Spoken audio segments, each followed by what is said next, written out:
उसके बावजूद भी उस समय की जनसंख्या के हिसाब से करीब 40 करोड़ देशवासी आजादी के पूर्व 40 करोड़ देशवासियों ने वो जज्बा दिखाया, वो सामर्थ्य दिखाया, वो एक सपना लेकर के चले, एक संकल्प लेकर के चलते रहे, जूझते रहे। एक ही स्वर था, वंदे मातरम। एक ही सपना था, भारत की आजादी का। 40 करोड़ देशवासियों ने, और हमें गर्व है कि हमारी रगों में उन्हीं का खून है। वो हमारे पूर्वज थे। सिर्फ 40 करोड़ लोगों ने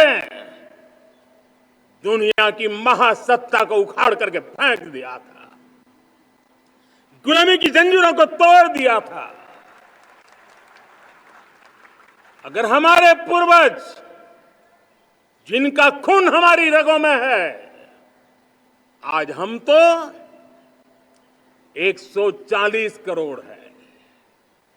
अगर 40 करोड़ गुलामी की बेड़ियों को तोड़ सकते हैं, अगर 40 करोड़ आजादी के सपने को पूर्ण कर सकते हैं, आजादी लेकर के रह सकते हैं, तो 140 करोड़ देश के मेरे नागरिक, 140 करोड़ मेरे परिवारजन अगर संकल्प लेकर के चल पड़ते हैं, एक दिशा निर्धारित करके चल पड़ते हैं, कदम से कदम मिलाकर, कंधे से कंधा मिलाकर अगर चल पड़ते हैं, तो चुनौतियां कितनी भी क्यों ना हो, अभाव की मात्रा कितनी ही तीव्र क्यों ना हो, संसाधनों के लिए जूझने की नौबत हो, तो भी हर चुनौती को पार करते हुए हम समृद्ध भारत बना सकते हैं। हम 2047 विकसित भारत का लक्ष्य प्राप्त कर सकते हैं। अगर 40 करोड़ देशवासी अपने पुरुषार्थ से, अपने समर्पण से, अपने त्याग से, अपने बलिदान से आजादी दे सकते हैं, आजाद भारत बना सकते हैं, तो 140 करोड़ देशवासी उसी भाव से समृद्ध भारत भी बना सकते हैं। साथियों, वो एक समय था जब लोग देश के लिए मरने के लिए प्रतिबद्ध थे और आजादी मिली थी। आज ये समय है देश के लिए जीने की प्रतिबद्धता का। अगर देश के लिए मरने की प्रतिबद्धता आजादी दिला सकती है, तो देश के लिए जीने की प्रतिबद्धता समृद्ध भारत भी बना सकती है।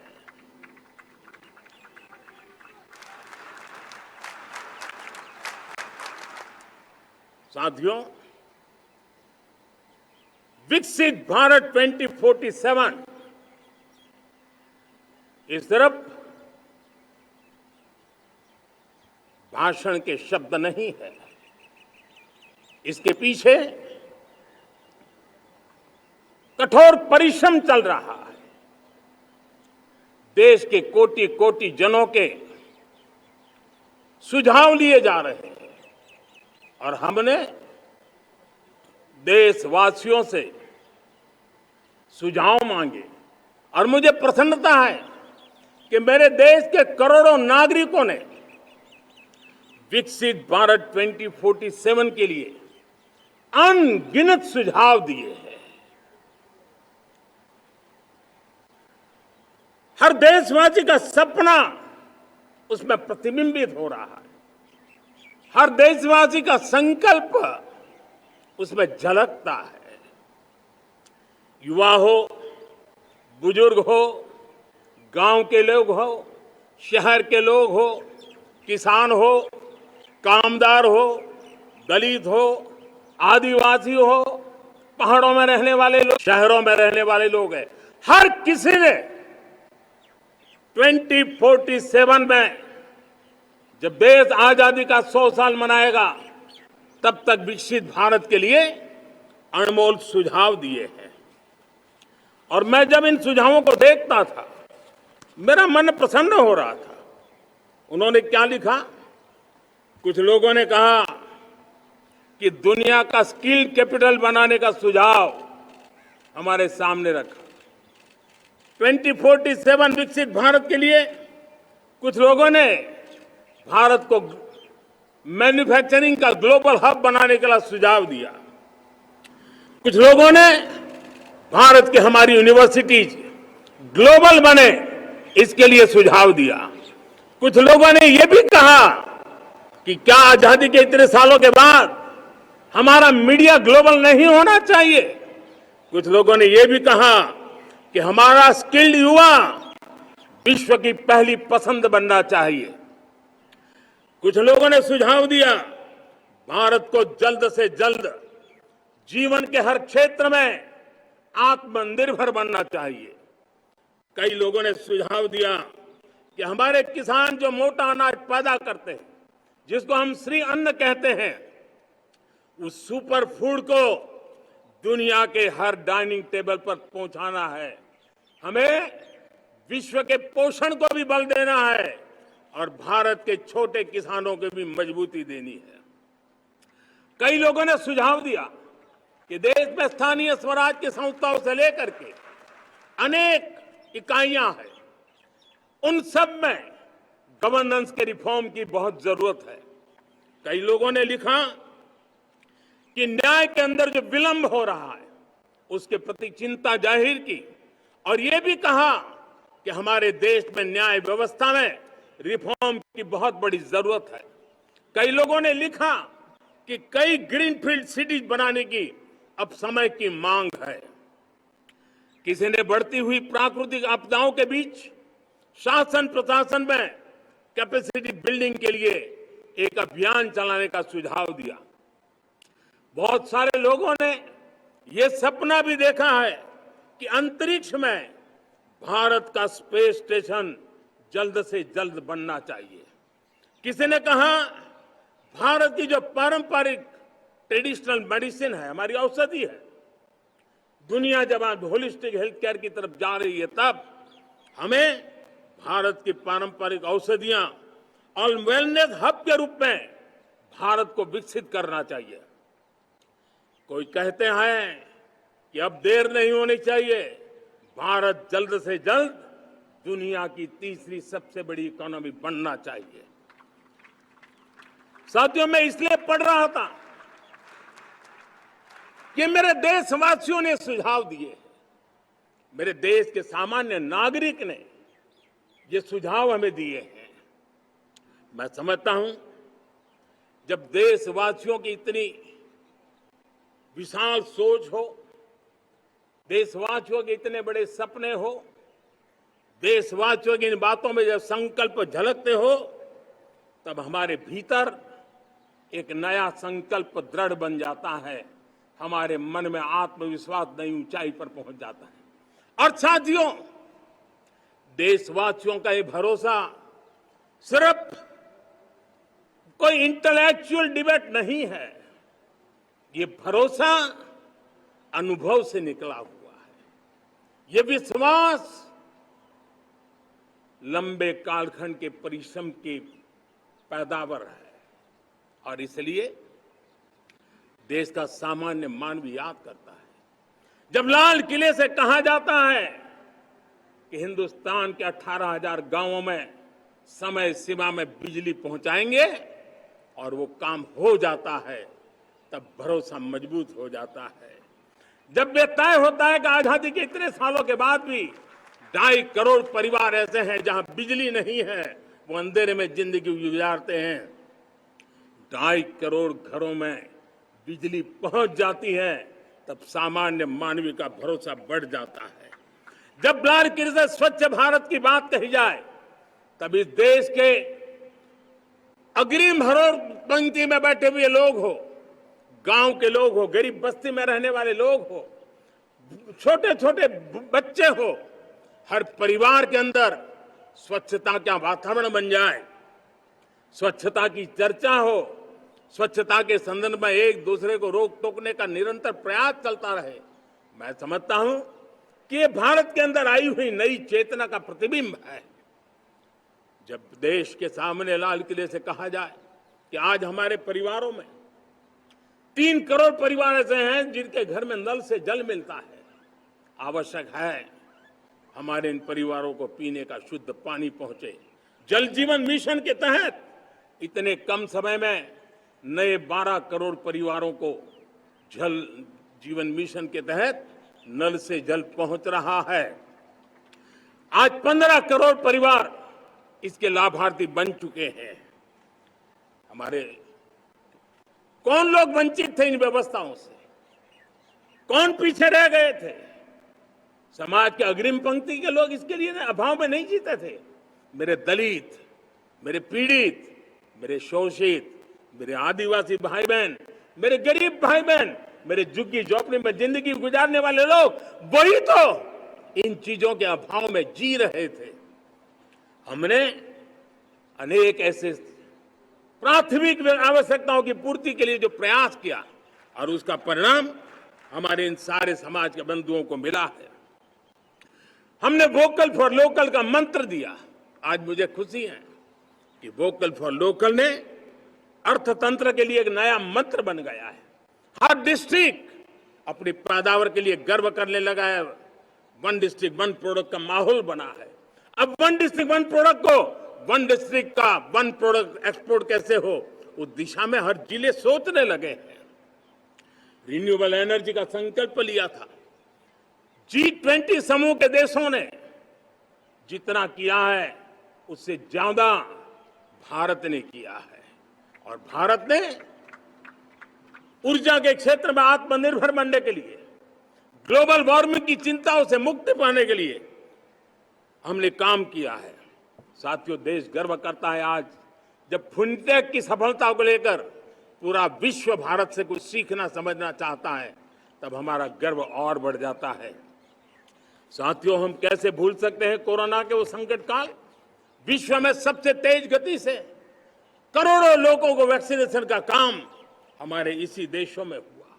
यही देश हैं जो कभी आतताई आतंकवादी हमें आकर के मार के चले जाते थे। जब देश की सेना सर्जिकल स्ट्राइक करती है, जब देश की सेना एयर स्ट्राइक करती है, तो देश के नौजवानों का सीना ऊंचा हो जाता है, तन जाता है, गर्व से भर जाता है। और यही बातें हैं जो आज 140 करोड़ देशवासियों का मन गर्व से भरा हुआ है, आत्मविश्वास से भरा हुआ है। साथियों, इन सारी बातों के लिए एक सुविचारित प्रयास हुआ है। रिफॉर्म की परंपरा को सामर्थ्य दिया गया है। नक्कर तरीकों के, नक्कर लक्ष्य को लेकर के, और जब राजनीतिक नेतृत्व की संकल्प शक्ति हो, दृढ़ विश्वास हो, जब सरकारी मशीनरी उसको लागू करने के लिए समर्पण भाव से जुट जाती है, और जब देश के हर नागरिक उस सपने को पूरा करने के लिए, जन भागीदारी करने के लिए, जन आंदोलन बनाने के लिए आगे आता है, तब हमें निश्चित परिणाम मिलता ही रहता है। मेरे प्यारे देशवासियों, हम ये न भूलें कि इस देश उस परिस्थितियों से भी दशकों तक भी आजादी के बाद समय बिताया है, जब होती है, चलती है, अरे यार ये तो चलेगा, अरे हमें क्या मेहनत करने की जरूरत है, अरे मामला है अगली पीढ़ी दिखेगी, अरे हमको मौका मिला है यार, मौज कर लो, आगे वाला आगे का जाने, हमें क्या कर रहा है, हम अपना समय निकाल दें। अरे नया करने जाओगे कोई बवाल उठ जाए, पता नहीं क्यों देश में स्टेटस को का माहौल बन गया था। जो है उसी से गुजारा कर लो, यही का माहौल बन गया था। और लोग तो कहते हैं अरे भाई छोड़ो, अब कुछ होने वाला नहीं है, चलो, ऐसा ही मन बन गया था। हमें इस मानसिकता को तोड़ना था, हमें विश्वास से भरना था, और हमने उस दिशा में प्रयास किया। कई लोग तो कहते थे अरे भाई, अगली पीढ़ी के लिए काम हम अभी से क्यों करें, हम तो आज का देखें। लेकिन देश का सामान्य नागरिक ये नहीं चाहता। वो बदलाव के इंतजार में था, वो बदलाव चाहता था, उसकी ललक थी, लेकिन उसके सपनों को किसी ने तवज्जो नहीं दी, उसकी आशा आकांक्षाओं को अपेक्षाओं को तवज्जो नहीं दी गई, और उसके कारण वो मुसीबतों को झेलते हुए गुजारा करता रहा। वो रिफॉर्म्स का इंतजार करता रहा। हमें जिम्मेदारी दी गई और हमने बड़े रिफॉर्म्स जमीन पर उतारे। गरीब हो, मिडिल क्लास हो, हमारे वंचित लोग हो, हमारी बढ़ती जाती शहरी आबादी हो, हमारे नौजवानों के सपने हो, संकल्प हो, आकांक्षाएं हो, उनके जीवन में बदलाव लाने के लिए रिफॉर्म का मार्ग हमने चुना। और मैं देशवासियों को विश्वास दिलाना चाहता हूं, रिफॉर्म के प्रति हमारी जो प्रतिबद्धता है वो पिंक पेपर के एडिटोरियल के लिए सीमित नहीं है। हमारे रिफॉर्म्स की ये प्रतिबद्धता है, वो 4 दिन की वाहवाही के लिए नहीं है। हमारी रिफॉर्म्स की प्रक्रिया किसी मजबूरी में नहीं है, देश को मजबूती देने के इरादे से है। और इसलिए मैं आज कह सकता हूं, रिफॉर्म का हमारा मार्ग एक प्रकार से ग्रोथ की ब्लूप्रिंट बनी हुई है। ये हमारा रिफॉर्म, ये ग्रोथ, ये बदलाव, ये सिर्फ डिबेट क्लब के लिए, इंटेलेक्चुअल सोसाइटी के लिए, एक्सपर्ट लोगों के लिए सिर्फ चर्चा का विषय नहीं है। साथियों, हमने राजनीतिक मजबूरी के कारण नहीं किया है।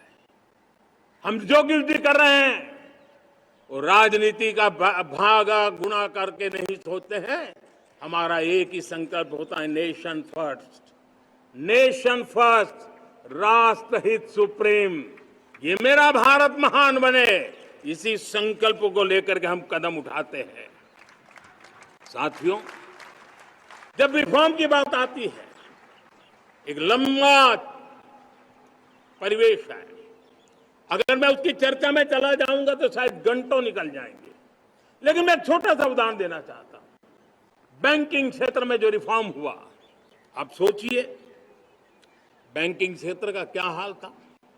न विकास होता था, न विस्तार होता था, न विश्वास बढ़ता था। इतना ही नहीं, जिस प्रकार की कारनामे चले उसके कारण हमारे बैंक संकटों से गुजर रहे थे। हमने बैंकिंग सेक्टर को मजबूत बनाने के लिए अनेक विध रिफॉर्म्स किए, और आज उसका कारण हमारी बैंक विश्व में जो इन्हीं गुनी मजबूत बैंक के हैं, उसमें भारतीय बैंकों ने अपना स्थान बनाया है। और जब बैंक मजबूत होती है ना, तब फॉर्मल इकोनॉमी की ताकत भी बढ़ती है। जब बैंक की व्यवस्था बन जाती है, जब सामान्य, खास करके मध्यम वर्ग के परिवार की जो रिक्वायरमेंट होती है, उसको पूरा करने की सबसे बड़ी ताकत बैंकिंग सेक्टर में होती है। अगर उसको होम लोन चाहिए, उसको व्हीकल का लोन चाहिए, मेरे किसान को ट्रैक्टर के लिए लोन चाहिए, मेरे नौजवानों को स्टार्टअप के लिए लोन चाहिए, मेरे नौजवानों को कभी पढ़ने के लिए, एजुकेशन के लिए लोन चाहिए, किसी को विदेश जाने के लिए लोन चाहिए, ये सारी बातें उसे संभव होती है। मुझे तो खुशी है कि मेरे पशुपालक भी, मेरे मछली पालन करने वाले भाई बहन भी आज बैंकों से लाभ ले रहे हैं। मुझे खुशी है मेरे रेहड़ी पटरी वाले लाखों भाई बहन आज बैंक से साथ जुड़ करके अपनी नई ऊंचाइयों को प्राप्त कर रहे हैं और विकास की दिशा में वो भागीदार बन रहे हैं। हमारे एमएसएमई, हमारे लघु उद्योग के लिए तो बैंक एक सबसे बड़ी सहायक होती है। उसको रोजमर्रा पैसों की जरूरत होती है अपने नित्य मर्जी पर प्रगति के लिए, और उस काम को हमारी मजबूत बैंकों के कारण संभव हुआ है। साथियों, दुर्भाग्य से हमारे देश में आजादी तो मिली, लेकिन लोगों को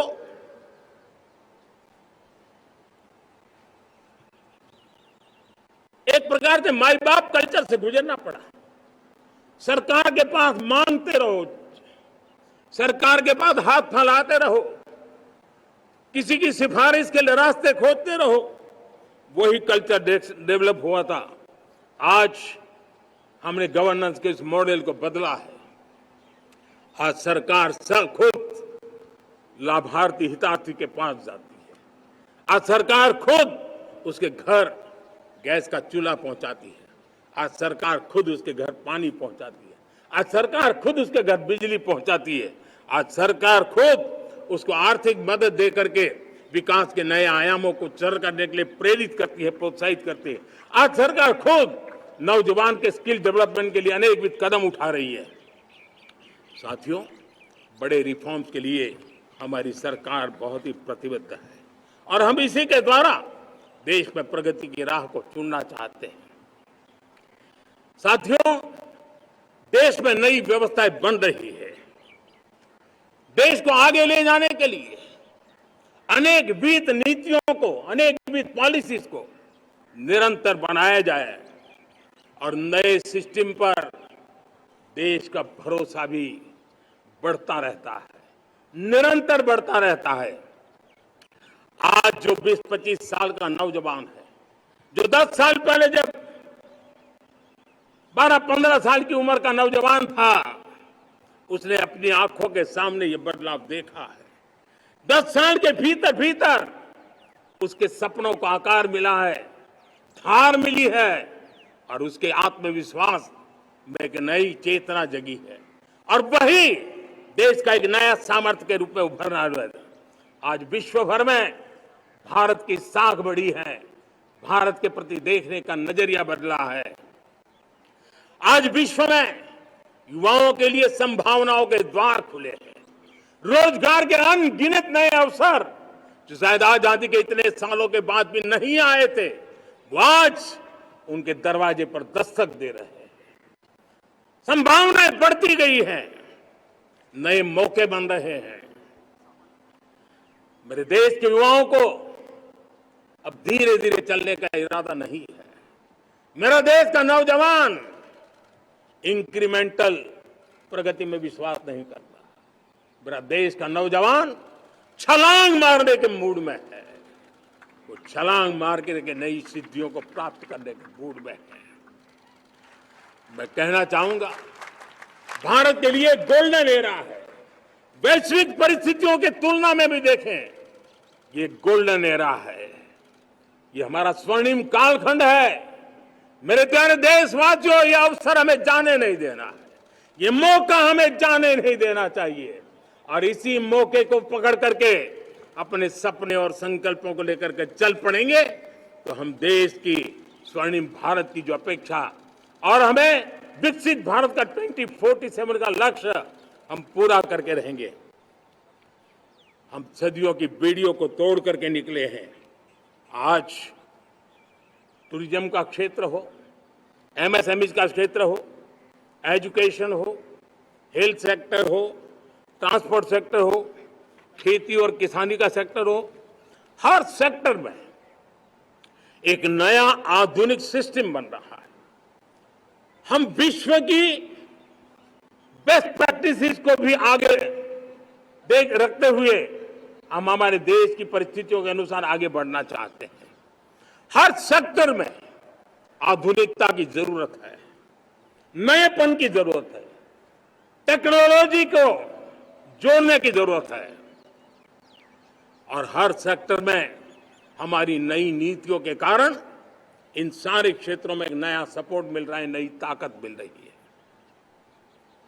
हमारे सारे अवरोध हटे, हमारी बंदी से दूर हो, हम पूरे सामर्थ्य के साथ चल पड़े, खिल उठे, सपनों को पा करके रहे, सिद्धि को हम अपने निकट देखें, हम आत्मसात करें, उस दिशा में हम चलना है। अब आप देखिए कितना बड़ा बदलाव हो रहा है। मैं एकदम जमीनी स्तर की बात करूं, विमेन सेल्फ हेल्प ग्रुप आज 10 साल में हमारे 10 करोड़ बहनें विमेन सेल्फ हेल्प ग्रुप में जुड़ी है। 10 करोड़ नई बहनें। हमें गर्व हो रहा है कि हमारे सामान्य परिवार की गांव की 10 करोड़ महिलाएं आर्थिक रूप से आत्मनिर्भर बन रही हैं। और जब महिला आर्थिक रूप से आत्मनिर्भर बनती हैं, तब परिवार की निर्णय प्रक्रिया की हिस्सेदार बनती हैं, एक बहुत बड़ी सामाजिक परिवर्तन की गारंटी लेकर के आती है। मुझे गर्व है इस बात पर, लेकिन साथ साथ मुझे गर्व इस बात का भी है कि हमारे सीईओ आज दुनिया भर के अंदर अपनी धाक जमा रहे हैं। भारत के हमारे सीईओ विश्व भर में अपनी धाक जमा रहे हैं। हमारे लिए खुशी की बात है कि एक तरफ मेरे सीईओ दुनिया भर में नाम कमा रहे हैं, भारत का नाम बढ़ा रहे हैं, तो दूसरी तरफ विमेन सेल्फ हेल्प ग्रुप से 1 करोड़ मेरी सामान्य परिवार की माताएं बहनें लखपति दीदी बनती है। मेरे लिए ये भी उतना ही गर्व की बात है। अब हमने सेल्फ हेल्प ग्रुप को 10 लाख रुपए से 20 लाख रुपए देने का निर्णय किया है। अब तक 9 लाख करोड़ रुपए बैंकों के माध्यम से हमारे इन विमेन सेल्फ हेल्प ग्रुप को मिले हैं, और जिसकी मदद से वो अपने अनेक विध कामों को बढ़ावा रहे हैं। मेरे साथियों, मेरे नौजवान इस तरफ ध्यान दें। स्पेस सेक्टर एक फ्यूचर है हमारे साथ जुड़ा हुआ, एक महत्वपूर्ण पहलू है। हम उस पर भी बल दे रहे हैं। हमने स्पेस सेक्टर में बहुत रिफॉर्म किए हैं। जिन बंधनों में हमने स्पेस सेक्टर को बांध के रखा था, उसे हमने खोल दिया है। आज सैकड़ों स्टार्टअप्स स्पेस के सेक्टर में आ रहे हैं। वाइब्रेंट बनता जाता हमारा स्पेस सेक्टर भारत को एक शक्तिशाली राष्ट्र बनाने का एक महत्वपूर्ण अंग है, और हम इसको दूर की सोच के साथ मजबूती दे रहे हैं।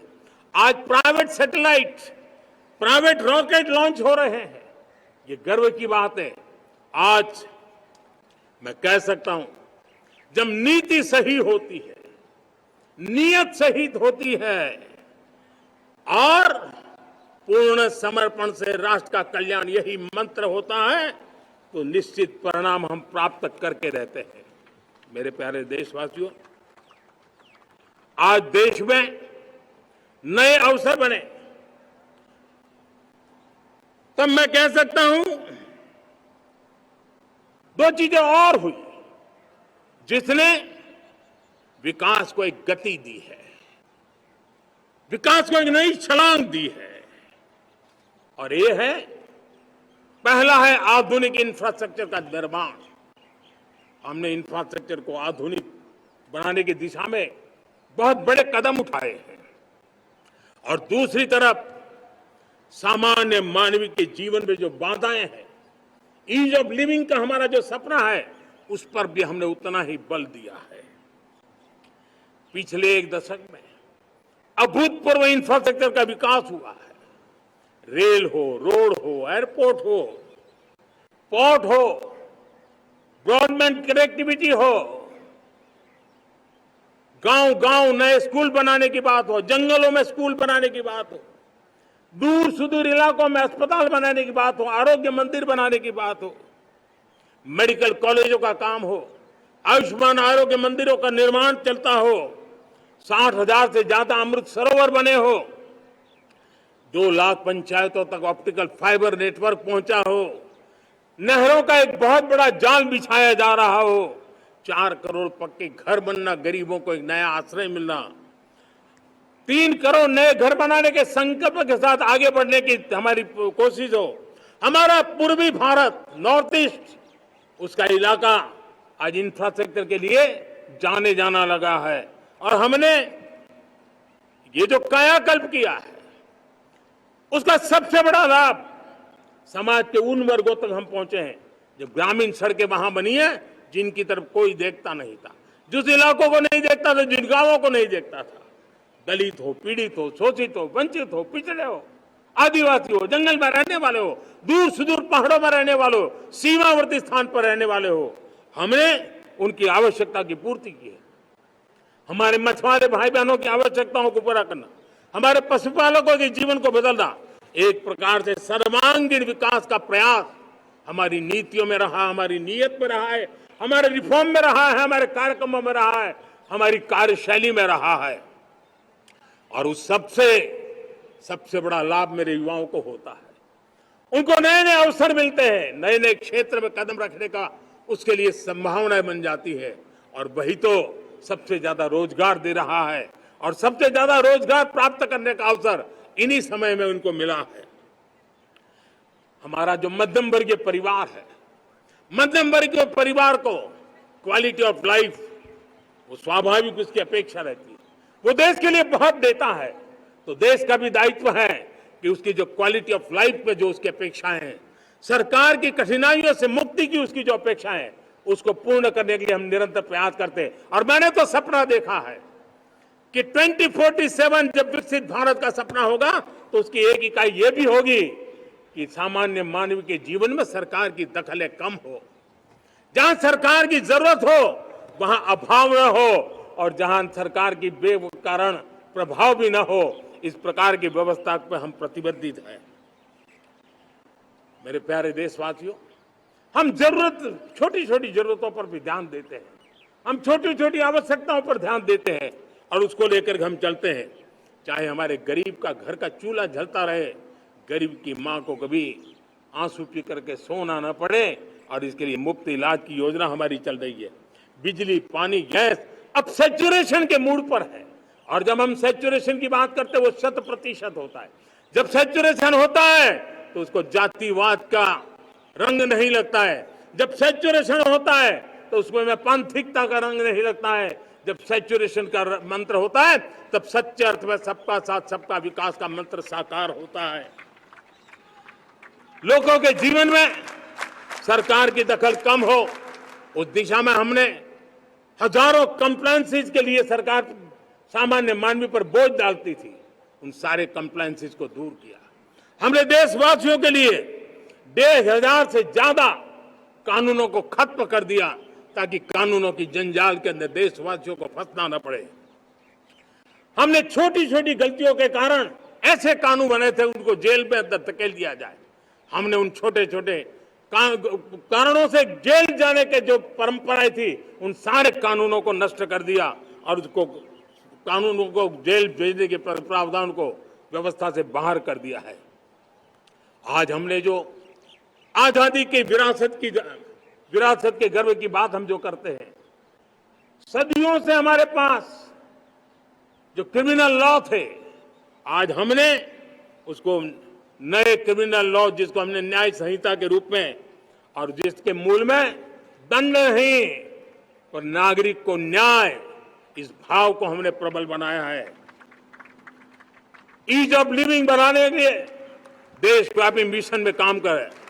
हर लेवल पर मैं सरकार के प्रतिनिधियों का आह्वान करता हूं। मैं जनप्रतिनिधि, वो किसी भी दल के क्यों ना हो, किसी भी राज्य के क्यों ना हो, सबसे आग्रह करता हूं कि हमने एक मिशन मोड में ईज ऑफ लिविंग के लिए कदम उठाने चाहिए। मैं हमारे युवाओं को, प्रोफेशनल्स को, सबको मैं कहना चाहता हूं, आप अपने स्थान पर जहां पर आपको छोटी छोटी दिक्कतें होती है, आप उसके सॉल्यूशन को लेकर के सरकार को चिट्ठी लिखते रहिए। सरकार को बताइए कि बिना कारण की कठिनाई आए उसको दूर करने से कोई नुकसान नहीं है। मैं पक्का मानता हूं आज सरकारें संवेदनशील है। हर सरकार, स्थानीय स्वराज्य की संस्था होगी या राज्य सरकार होगी या केंद्र सरकार होगी, उसको तवज्जो देगी। गवर्नेंस में रिफॉर्म्स, ये हमें विकसित भारत 2047 के सपने के लिए हमने उसको जोर लगा करके आगे बढ़ाना होगा, ताकि सामान्य मानवी के जीवन में अवकाश ही अवकाश पैदा हो, रुकावटें खत्म होती चली जाए। नागरिकों का डिग्निटी ऑफ सिटीजन, नागरिकों के जीवन में सम्मान मिले। डिलीवरी के संबंध में कभी किसी को ये कहने की मोहब्बत ना आया कि ये तो मेरा हक था कि मुझे मिला नहीं, उसको खोजना ना पड़े। सरकार के गवर्नेंस में डिलीवरी सिस्टम को और मजबूती चाहिए। आप देखिए, देश में जब हम रिफॉर्म की बात करते हैं, आज देश में करीब करीब 3 लाख संस्थाएं काम कर रही है, चाहे पंचायत हो, नगर पंचायत हो, नगर पालिका हो, महानगर पालिका हो, यूटी हो, स्टेट हो, डिस्ट्रिक्ट हो, केंद्र। छोटी मोटी 3 लाख करीब करीब इकाइयां हैं। अगर ये हमारे 3 लाख इकाइयों को मैं आज आह्वान करता हूं कि अगर आप साल में अपने स्तर पर जिन चीजों की जरूरत है सामान्य मानव के लिए 2 रिफॉर्म करें। ज्यादा नहीं कह रहा हूं मेरे साथियों, एक पंचायत हो, एक राज्य सरकार हो, कोई विभाग हो, सिर्फ एक साल में 2 रिफॉर्म और उसको जमीन पर उतारे।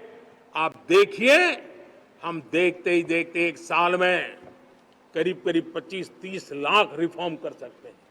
जब 25-30 लाख रिफॉर्म हो जाए तब सामान्य मानवी का विश्वास कितना बढ़ जाएगा, उसकी शक्ति राष्ट्र को नई ऊंचाई पर ले जाने में कितनी काम आएगी।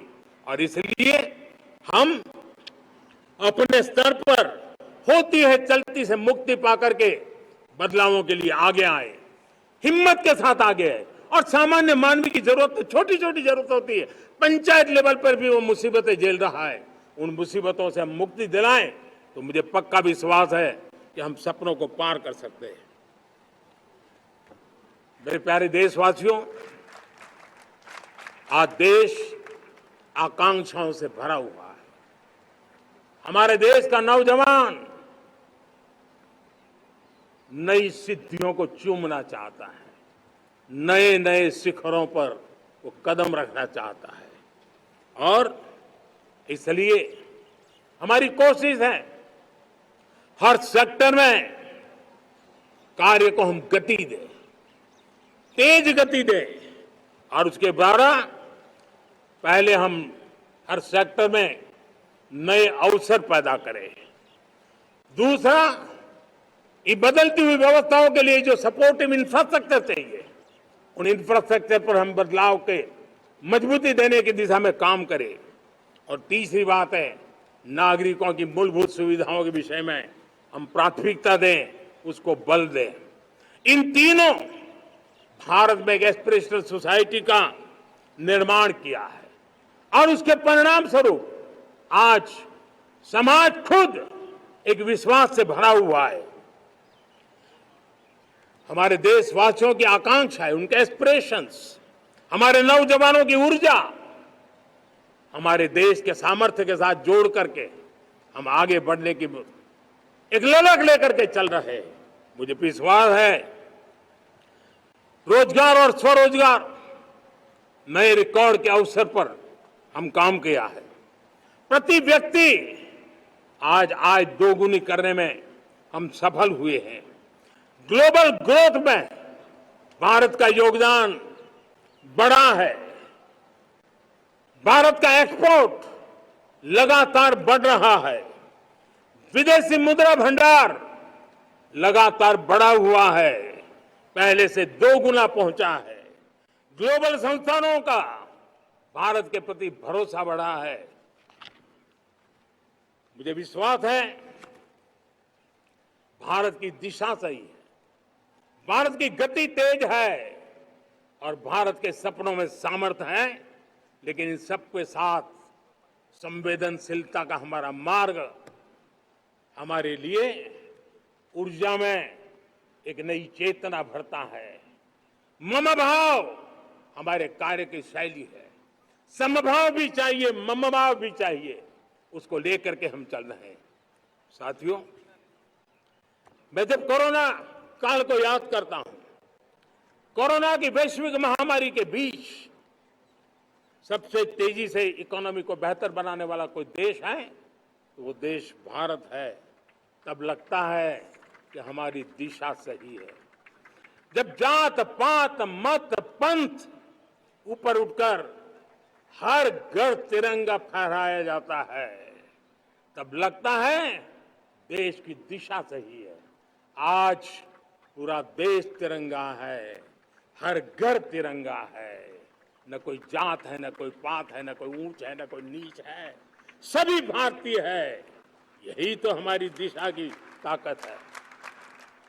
जब हम 25 करोड़ लोगों को गरीबी से बाहर निकालते हैं, तब हमारा विश्वास पक्का हो जाता है कि हमने गति को बराबर मेंटेन किया है और सपनों को साकार करना दूर नहीं है।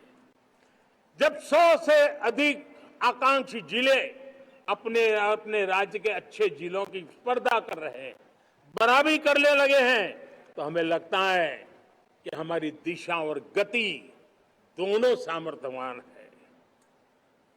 जब हमारे उन आदिवासी साथियों को वो मदद मिलती है, पीएम जनमन के द्वारा उनको जो योजनाएं पहुंची थी, आबादी बहुत छोटी है, लेकिन बहुत दूर सुदूर इलाकों में छुटपुट परिवार रहते हैं, हमने उनको खोज के निकाला है, उनके लिए चिंता की है, तब लगता है कि संवेदनशीलता से जब काम करते हैं तब संतोष कितना मिलता है। वर्किंग वुमेन के लिए पेड मैटरनिटी लीव 12 हफ्ते से बढ़ा करके 26 हफ्ते कर देते हैं। तब सिर्फ नारी का सम्मान ही करते इतना नहीं है, नारी के प्रति संवेदनशील भाव से निर्णय करते इतना नहीं, लेकिन उसके गोद में जो बच्चा पला है ना, उसको एक उत्तम नागरिक बनाने के लिए मां की जो जरूरत है उसमें सरकार रुकावट न बने, इस संवेदनशील भावना से उस निर्णय को हम करते हैं। जब मेरे दिव्यांग भाई बहन भारतीय साइन लैंग्वेज की बात हो या तो सुगम्य भारत का अभियान हो, उसको लगता है कि अब मेरी भी डिग्निटी है, मेरे प्रति देश के नागरिक सम्मान के भाव से देखता है। और पैरालंपिक में तो हमारे खिलाड़ी नई नई ताकत दिखाने लगे हैं, तब लगता है कि ये जो मेरा मम भाव है, हम सबका मम भाव है, उसकी ताकत नजर आती है।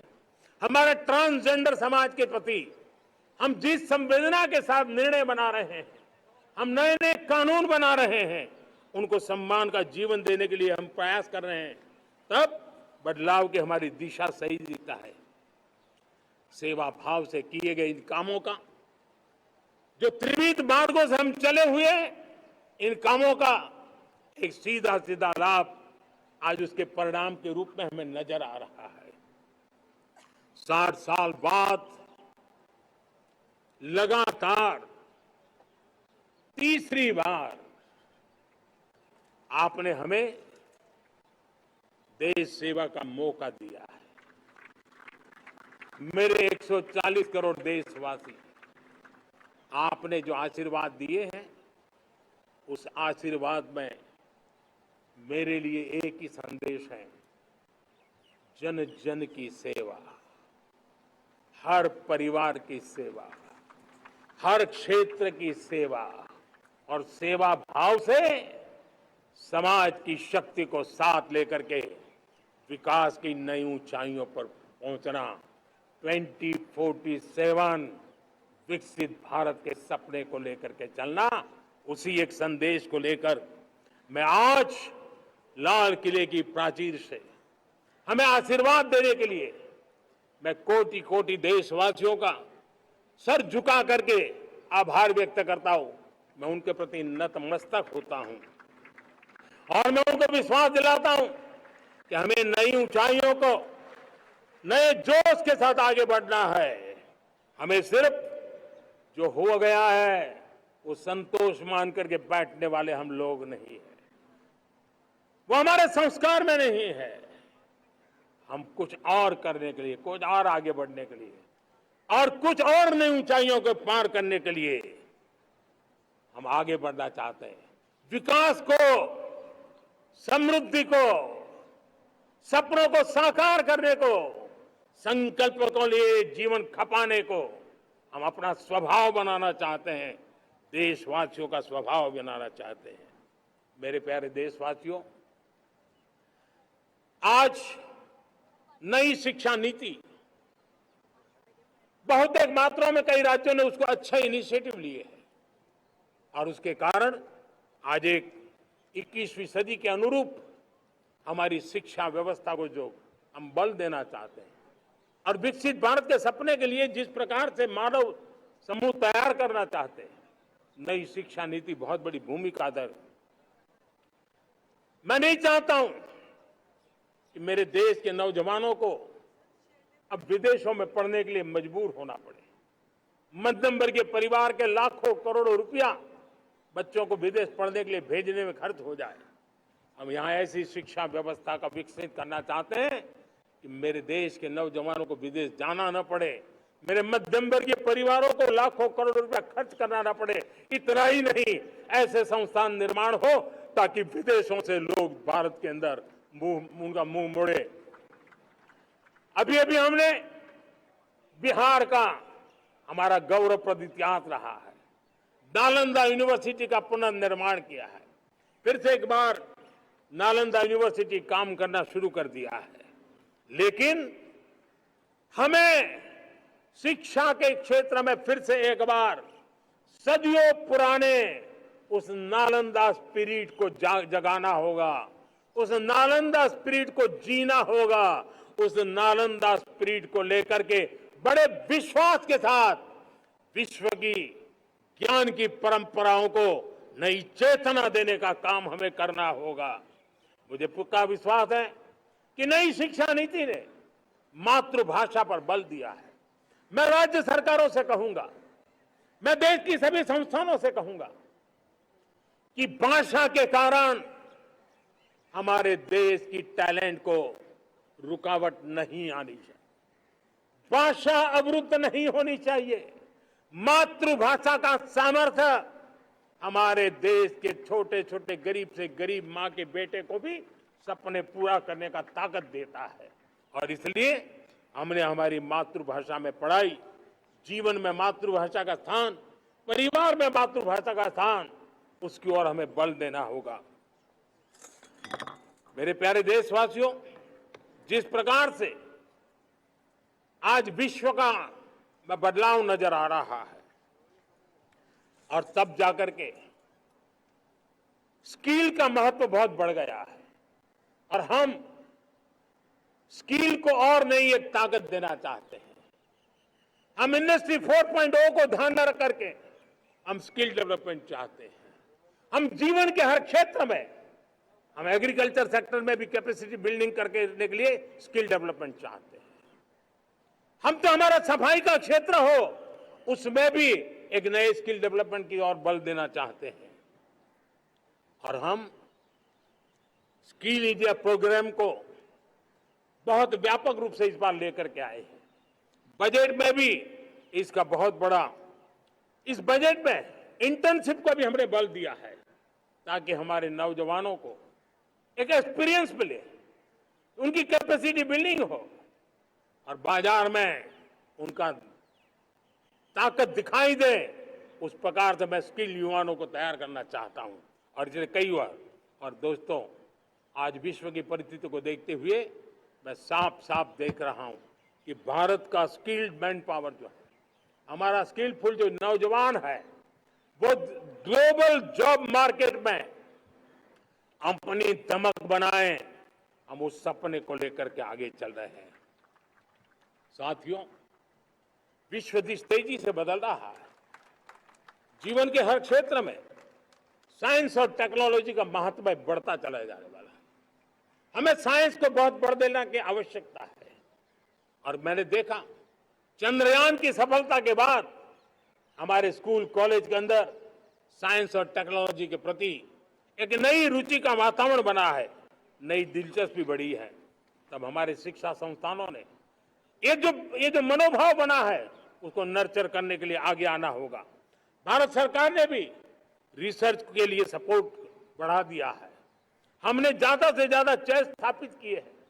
हमने नेशनल रिसर्च फाउंडेशन बना करके हमने उसको एक कानूनी परिवेश में ला करके स्थायी रूप से एक व्यवस्था विकसित की है ताकि रिसर्च को लेकर के निरंतर बल मिले और ये रिसर्च फाउंडेशन उस काम को करे। मेरे बड़े गर्व की बात है कि बजट में हमने 1 लाख करोड़ रुपया रिसर्च और इनोवेशन के लिए हमने देने का निर्णय किया है ताकि हमारे देश के नौजवान के पास जो आइडियाज है, उस आइडियाज को हम जमीन पर उतार पाए। साथियों, आज भी हमारे देश में मेडिकल एजुकेशन के लिए हमारे बच्चे बाहर जा रहे हैं। वैसा कहा मैंने, वो ज्यादातर मध्यम वर्गीय परिवार के, उनके लाखों करोड़ों रुपए खर्च हो जाते हैं। और तब जाकर के हमने पिछले 10 साल में मेडिकल सीटों को करीब करीब 1 लाख कर दिया। आज मैं करीब करीब 25,000 युवा हर साल विदेश में मेडिकल एजुकेशन के लिए जाते हैं, और ऐसे ऐसे देश में जाना पड़ रहा है, कभी कभी तो मैं सुनता हूं तो हैरान हो जाता हूं। और इसलिए हमने तय किया है कि अगले 5 साल में मेडिकल लाइन में 75,000 नई सीटें बनाई जाएगी। मेरे प्यारे देशवासियों,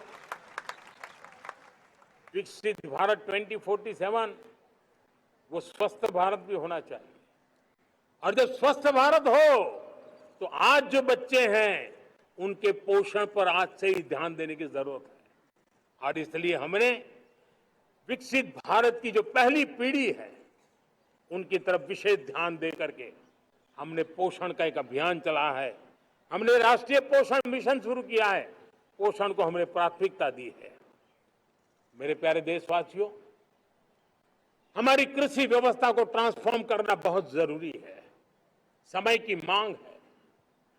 हम सदियों से जिस परंपरा में दबे हुए हैं, जकड़े हुए हैं, उससे मुक्ति पानी होगी, और हमारे किसानों को उसके लिए हम मदद भी दे रहे हैं।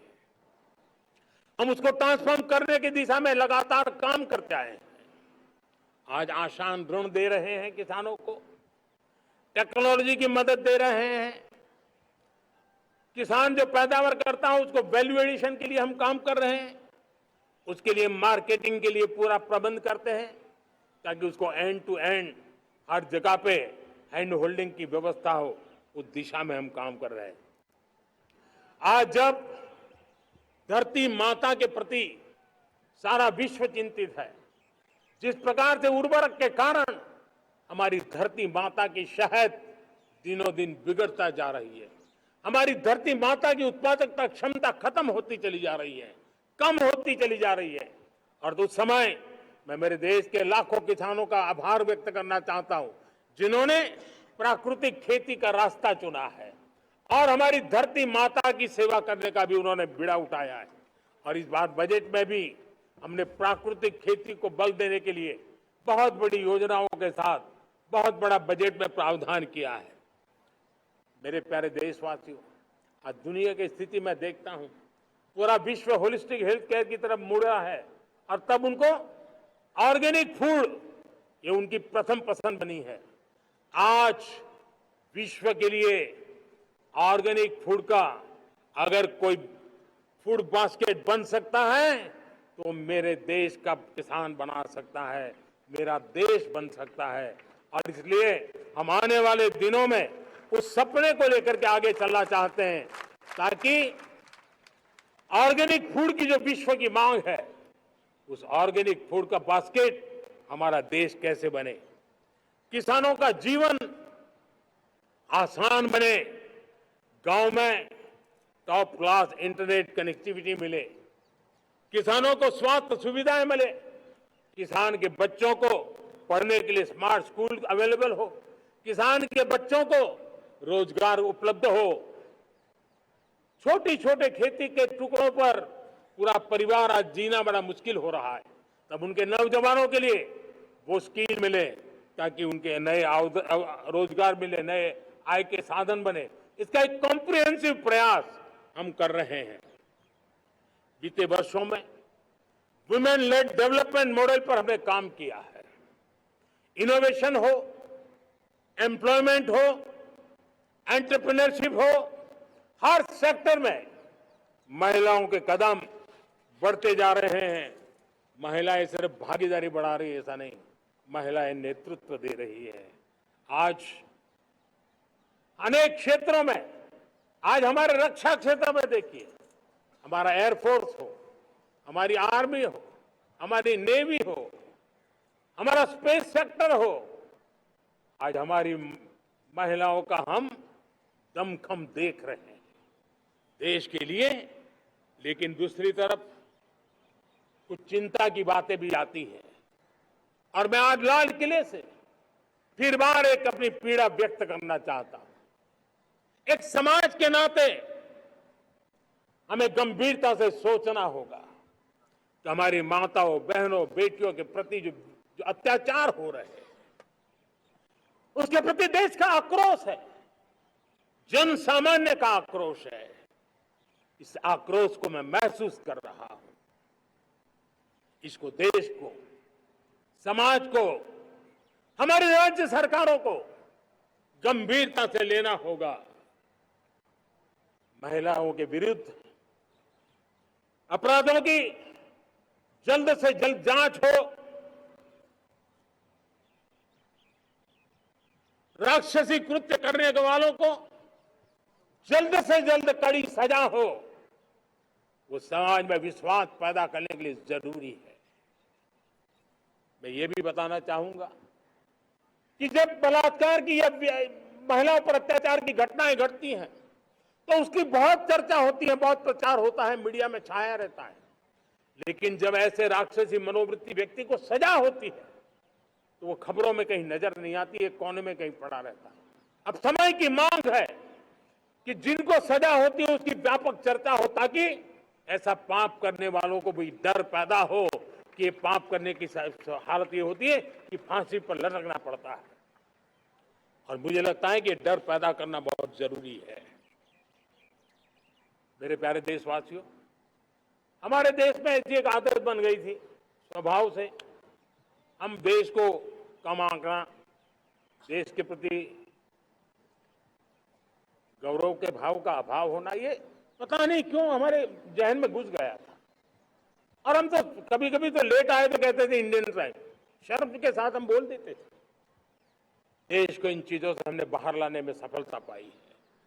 किसी जमाने में कहा जाता, अरे खिलौने भी बाहर से आते थे, वो दिन देखे हमने। आज मैं गर्व से कह सकता हूं कि मेरे देश के खिलौने दुनिया के बाजार में अपनी धमक लेकर के पहुंच रहे हैं।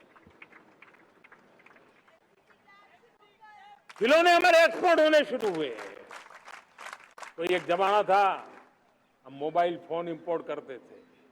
आज मोबाइल फोन का मैन्युफैक्चरिंग का इकोसिस्टम बना है, एक बहुत बड़ा हब बना है, और आज हम मोबाइल फोन दुनिया में एक्सपोर्ट करने लगे हैं। ये भारत की ताकत है। साथियों, भविष्य के साथ सेमीकंडक्टर जुड़ा हुआ है, आधुनिक टेक्नोलॉजी जुड़ी है, एआई जुड़ा हुआ है। हमने सेमीकंडक्टर मिशन पर काम शुरू किया है।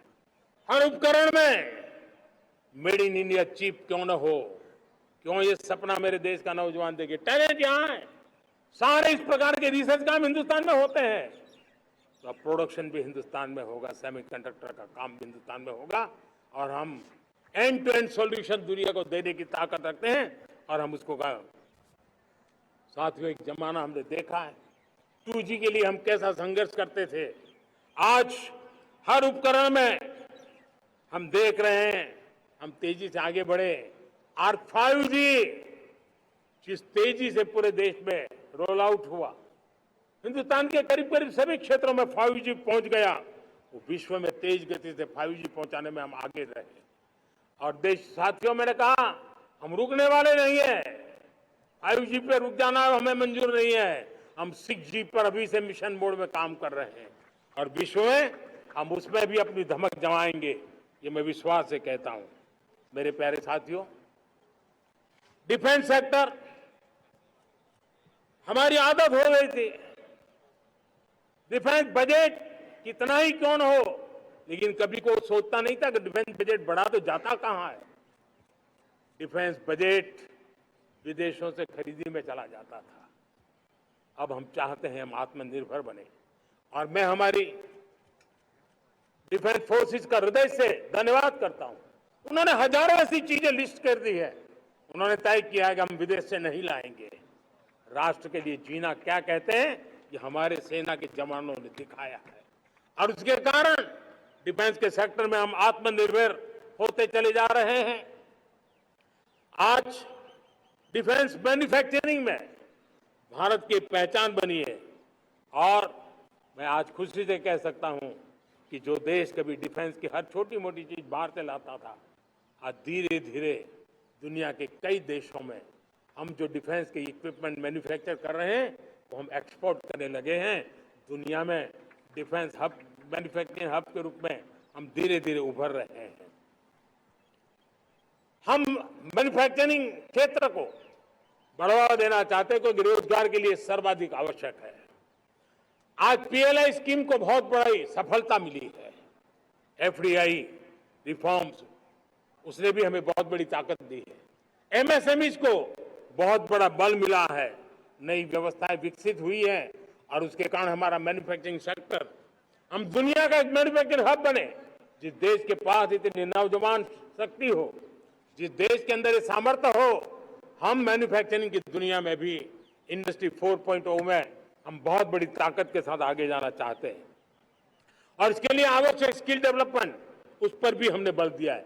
और स्किल डेवलपमेंट में भी हमने नए मॉडल तय किए हैं। हमने जन भागीदारी को जोड़ा है ताकि तुरंत रिक्वायरमेंट के अनुसार स्किल डेवलपमेंट हम कर सके। और मुझे विश्वास है, मैं लाल किले की प्राचीर से कह रहा हूं, वो दिन दूर नहीं होगा जो भारत इंडस्ट्रियल मैन्युफैक्चरिंग का हब होगा, दुनिया उसकी तरफ देखती होगी। आज विश्व की बहुत बड़ी कंपनियां भारत में निवेश करना चाहती हैं।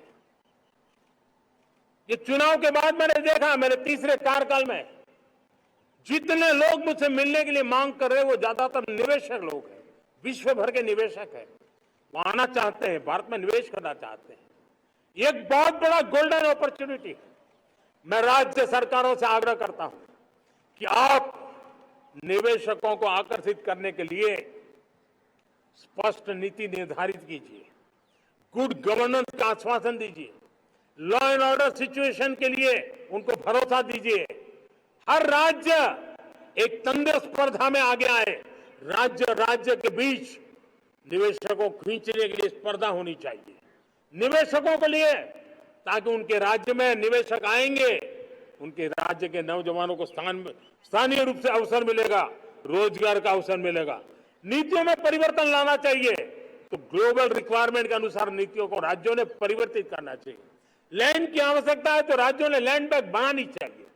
गुड गवर्नेंस सिंगल पॉइंट पर काम करने के लिए राज्य जितने प्रोएक्टिव होंगे, जितने ज्यादा प्रयास करेंगे, जो निवेशक आ रहे हैं वो कभी भी वापस नहीं जाएंगे। सिर्फ भारत सरकार से काम ये होता नहीं है, राज्य सरकारों की बहुत बड़ी आवश्यकता होती है, क्योंकि जो भी प्रोजेक्ट लगने वाला है उस राज्य में लगने वाला है, उसको हर राज्य के साथ रोजमर्रा का काम पड़ता है। और इसलिए मैं राज्यों से आग्रह करूंगा कि जब विश्व पूरा भारत की तरफ आकर्षित हो रहा है, विश्व पूरा भारत में निवेश करने के लिए प्रतिबद्ध हो रहा है, तब ये हमारा दायित्व बनता है कि हमारी पुरानी आदतें छोड़ करके स्पष्ट नीति के साथ हम आगे आए। देखिए, आपको परिणाम अपने राज्य में दिखाई देगा और आपका राज्य भी चमक उठेगा, ये मैं आपको विश्वास देता हूं।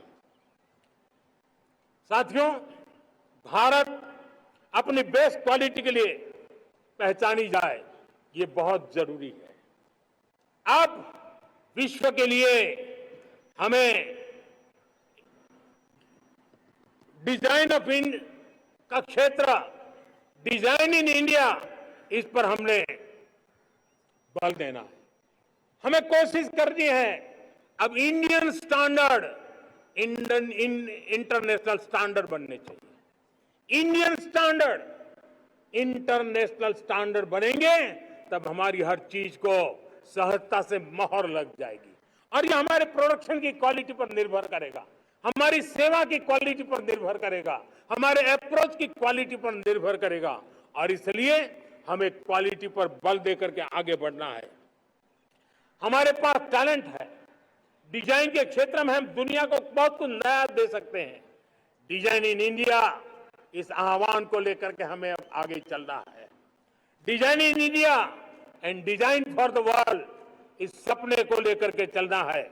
मैं देख रहा हूं गेमिंग की दुनिया का बहुत बड़ा मार्केट खड़ा हुआ है, लेकिन आज भी गेमिंग की दुनिया पर प्रभाव, खास करके उन खेलों को बनाने वाले लोग, प्रोडक्ट करने वाले लोग, विदेशी कमाई होती।